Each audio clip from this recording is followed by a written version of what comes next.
नमस्कार, आपके साथ में रोहित कुमार। आप है न्यूज फॉर नेशन पर। बिहार में जो है महागठबंधन का साथ छोड़कर के एनडीए के साथ नीतीश कुमार को आए हुए एक हफ्ते से ज्यादा का वक्त हो चुका है और इस एक हफ्ते में जो है सरकार बनने के बाद जो तमाम तरह के पेंच नजर आए उन पेंच को तो फिलहाल सुलझाने का दावा किया जा रहा है, लेकिन मंत्रिमंडल का विस्तार कब होगा, कौन कौन से मंत्री बनाए जाएंगे, बीजेपी से कौन होगा और जदयू से कौन कौन होगा, इन तमाम चीजों पर जो है वो एक तरीके से कहकर शंका के बादल अभी भी छाए हुए हैं। बड़ी बात यह है कि नीतीश कुमार ने अचानक से तेजस्वी यादव का साथ छोड़ करके बिहार में फिर से जो है एनडीए के साथ सरकार बनाई, 9वीं बार बिहार के मुख्यमंत्री बने। तो बीजेपी की तरफ से जो है जो लगातार नीतीश कुमार पर हमलावर थे उन दो बड़े चेहरों को डिप्टी सीएम की कुर्सी पर बिठाया गया। नीतीश कुमार का शपथ ग्रहण हुआ और उसके बाद जो है नीतीश कुमार को छोड़ करके कुल 8 विधायक या फिर लोगों ने जो है वो शपथ ली, जिसमें से जो है बीजेपी की तरफ से कुल 3, जदयू की तरफ से 3, हिंदुस्तानी अवाम मोर्चा से 1 और निर्दलीय विधायक सुमित सिंह शामिल हैं। अमूमन होता ही आया कि जब भी सरकार का गठन होता है, यानी कि जब शपथ ग्रहण होता था उसके तुरंत बाद जो विभागों का बंटवारा है उससे संबंधित जो अधिसूचना है वो जारी हो जाती थी, लेकिन इस बार ऐसा नहीं हुआ। बिहार ने करीब दशकों बाद ऐसा दिखा कि विभाग के बंटवारे में जो है वो करीब करीब 7 दिन का वक्त लगा और तमाम तरह की खबरें हवा में तैरती रहीं। एक तरफ जहां तेजस्वी यादव की अगुवाई वाला महागठबंधन ये कह रहा है कि नीतीश कुमार के साथ तो बड़ा खेल होगा, तो दूसरी तरफ जो है बीजेपी और जदयू कह रही है कि अब कोई भी खेल नहीं होगा। ललन सिंह का ही बयान ये है कि बिहार की हवा अब साफ हो गई है और सरकार सही दिशा में काम कर रही है।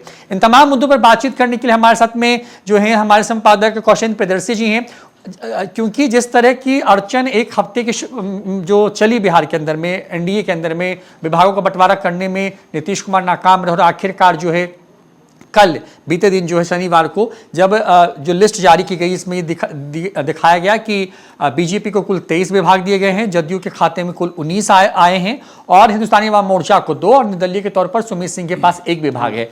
तो अब तो ये विभाग आ गया, लेकिन ये विभाग जो है सिर्फ बीजेपी के 3 नेताओं के पास कुल 23 विभाग हैं, जदयू के कुल 4 लोगों के पास 19 विभाग हैं। तो बंटवारा कब तक होगा और कौन कौन मंत्री बन सकता है? देखिए, एक आप देख रहे होंगे रोहित की एक डिलेइंग पॉलिटिक्स का खेल खेला जा रहा है बिहार के अंदर। और पहली बार जब मुख्यमंत्री के साथ मंत्रियों का शपथ ग्रहण होता है, उप मुख्यमंत्री नए तरीके से बिहार में आते हैं, तारकिशोर और रेणु देवी को ड्रॉप किया जाता है और बिल्कुल नया चेहरा लेकर के बीजेपी सामने आती है।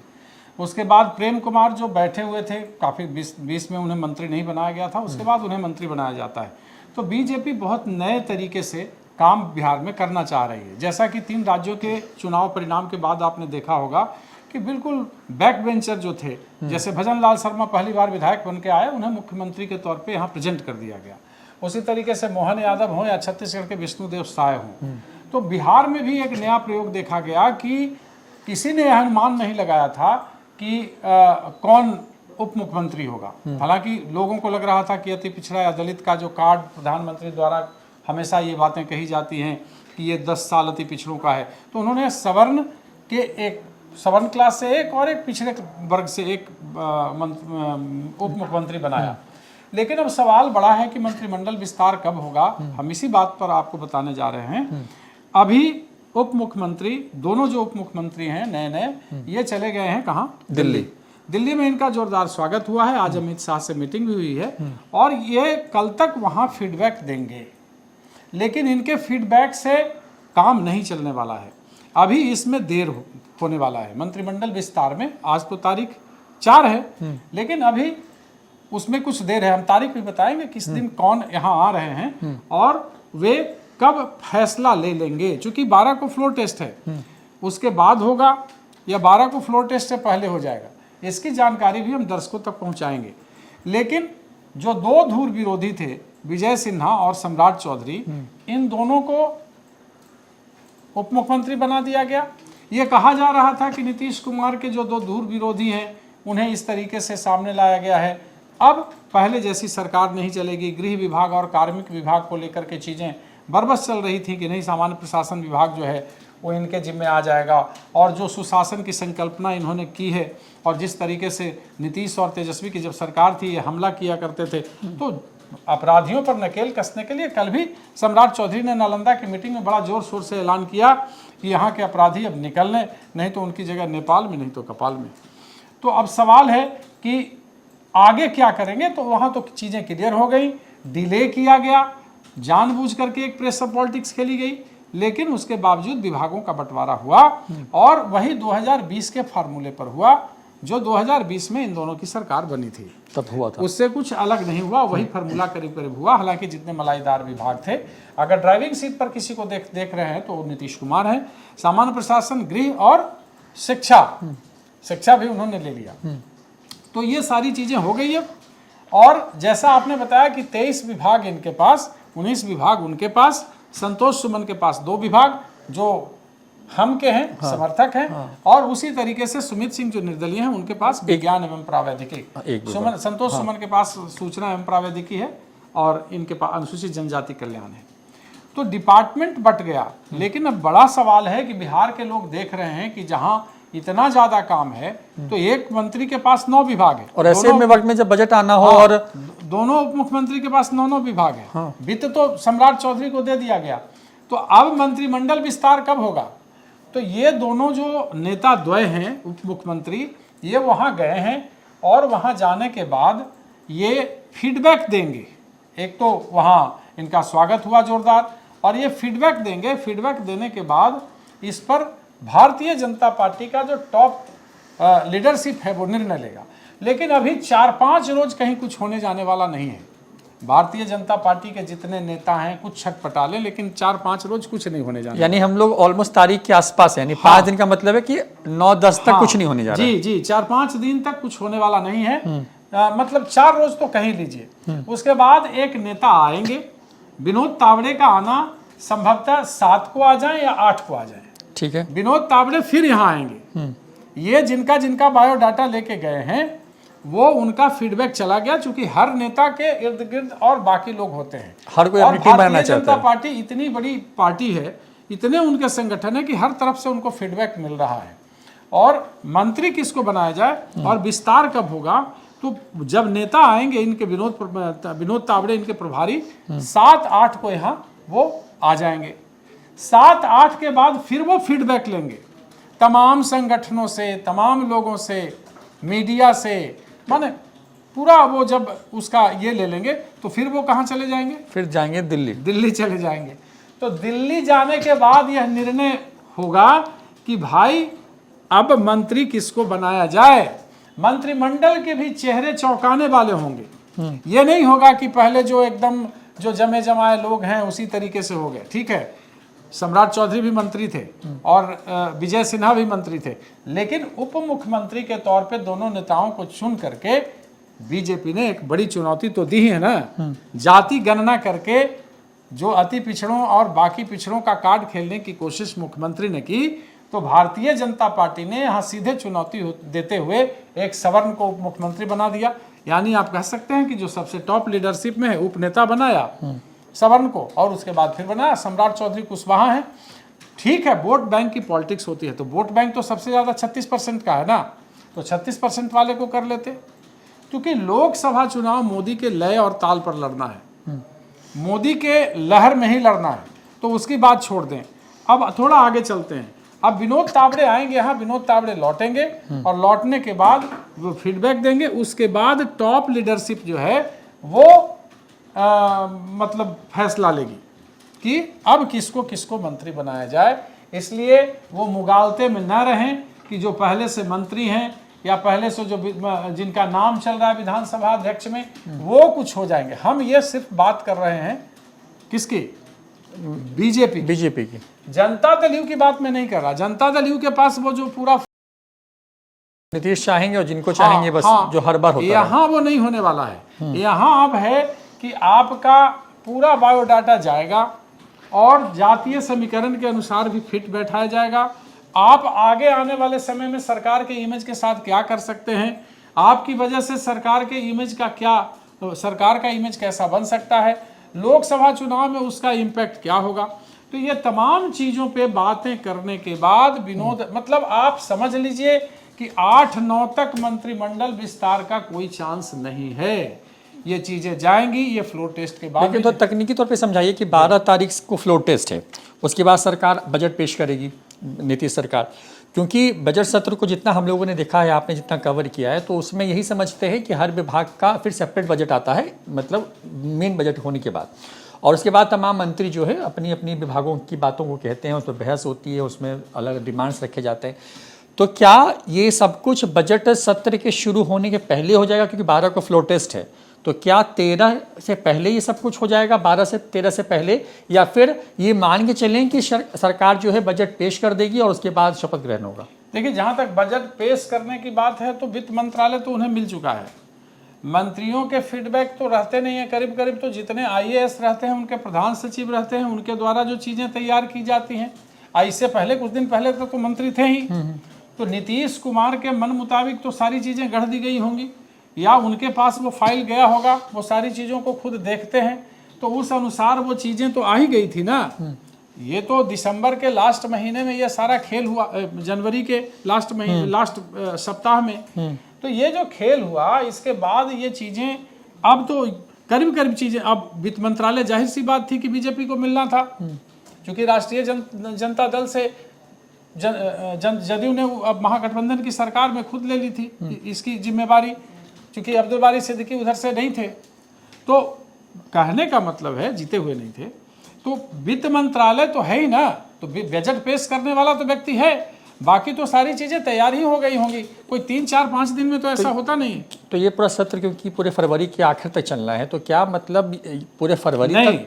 ये जो है, जैसे ही 8-9 को लौट के जाएंगे, फीडबैक दे देंगे, उसके बाद ये चीजें हो जाएंगी, ठीक है ना। वो फ्लोर टेस्ट तक जा सकती हैं, क्योंकि फ्लोर टेस्ट तो 12 है ना, 8 के बाद ये लौट के जाएंगे, तो 4 दिन का समय है ना, तो तमाम चीजों पर विचार करने के बाद जो शीर्ष नेतृत्व है उस पर अपनी सहमति हामी भरेगा, उसके बाद इनका नाम आ जाएगा।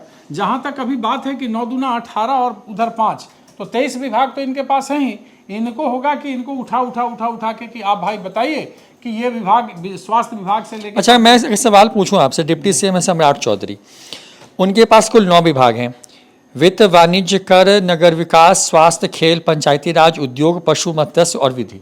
सम्राट कौन सा रखेंगे अपने पास? नहीं, चूंकि वित्त विभाग तो उसका बजट बहुत छोटा है, और वित्त विभाग ठीक है, वित्त विभाग एक साथ में है और वित्त विभाग अहम भी है, लेकिन अब वो पहले ये नगर विकास विभाग भी संभाल चुके हैं, वो संभाल चुके हैं, तो नगर विकास विभाग भी संभाल चुके हैं, और इससे पहले और कई दफा मंत्री रह चुके हैं, तो नगर विकास विभाग या स्वास्थ्य विभाग। तेजस्वी यादव जब डिप्टी CM थे तो उनके पास कुल 5 मतलब विभाग थे भाई, ये तो क्या मतलब मैं ये समझना चाह रहा हूँ, क्या सम्राट चौधरी का कद बीजेपी में उसी वेटेज का दिखाने की कोशिश होगी जिस तरह का तेजस्वी यादव का था?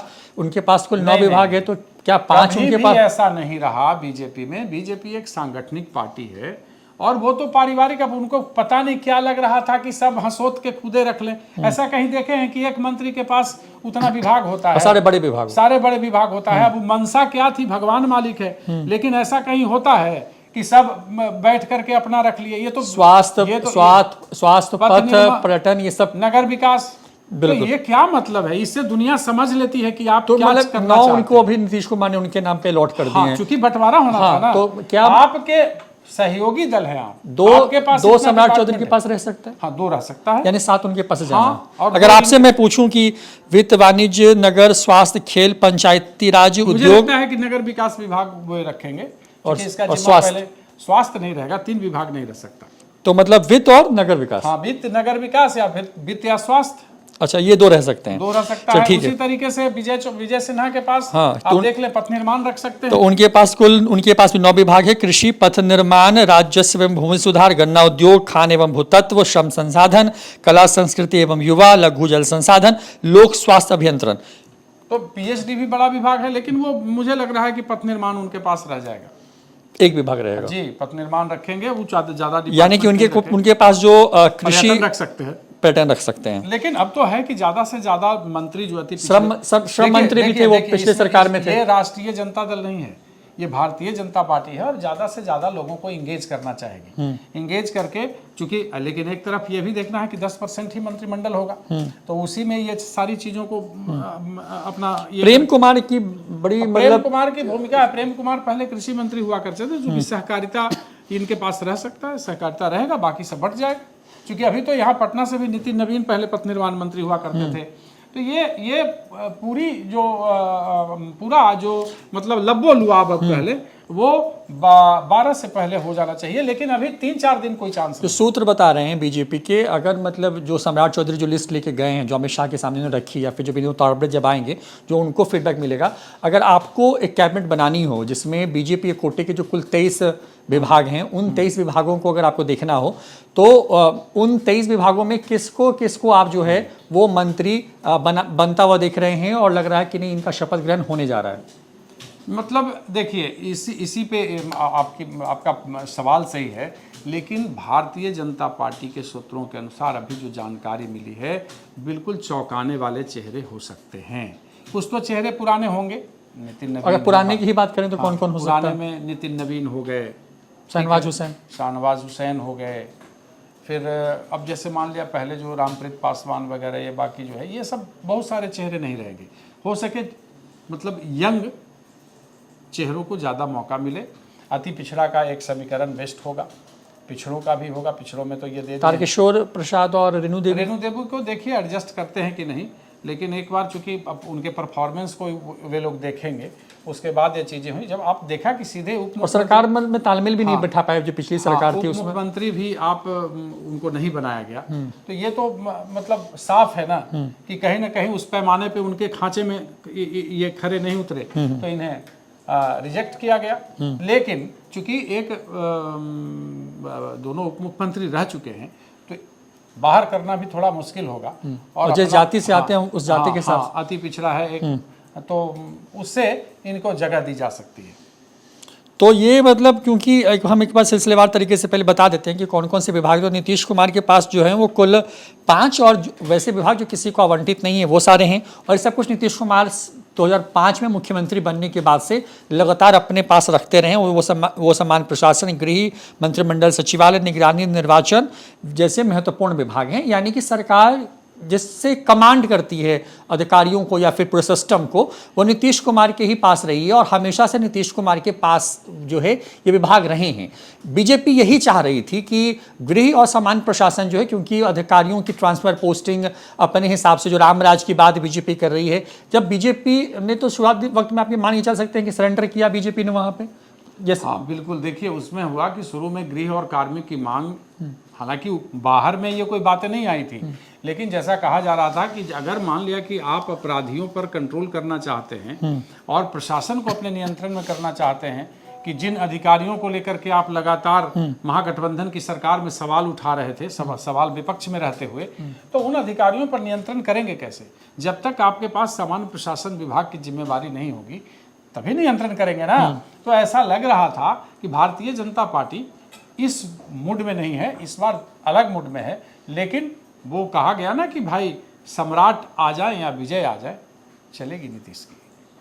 तो मतलब क्योंकि शायद यही वजह है कि इतना डिले हुआ, 7 दिन का वक्त लगा। मतलब हाँ, कोशिश तो यही थी कि एक डिलेइंग पॉलिटिक्स जो होता है उसका खेल खेला जाए, मतलब धीरे धीरे धीरे धीरे एक प्रेशर बिल्डअप किया जाए, लेकिन ऐसा वैसा हुआ नहीं। और गृह और कार्मिक जो है, गृह और सामान्य प्रशासन, तो क्या प्रधानमंत्री मोदी की भी सहमति रही होगी? क्योंकि जिस तरीके से ललन सिंह उनसे मिले थे और उसके बाद अचानक से बिल्कुल, देखिए चूंकि टारगेट तो 2024 का लोकसभा चुनाव है, तो 2024 के लोकसभा चुनाव में 2024 के लोकसभा चुनाव में किसी तरीके से प्रधानमंत्री तो बनना है वहाँ। तो अभी नीतीश कुमार को नाराज करना ठीक नहीं रहेगा। एक स्मूथ सरकार यहाँ चलती रहे, इसकी ज्यादा।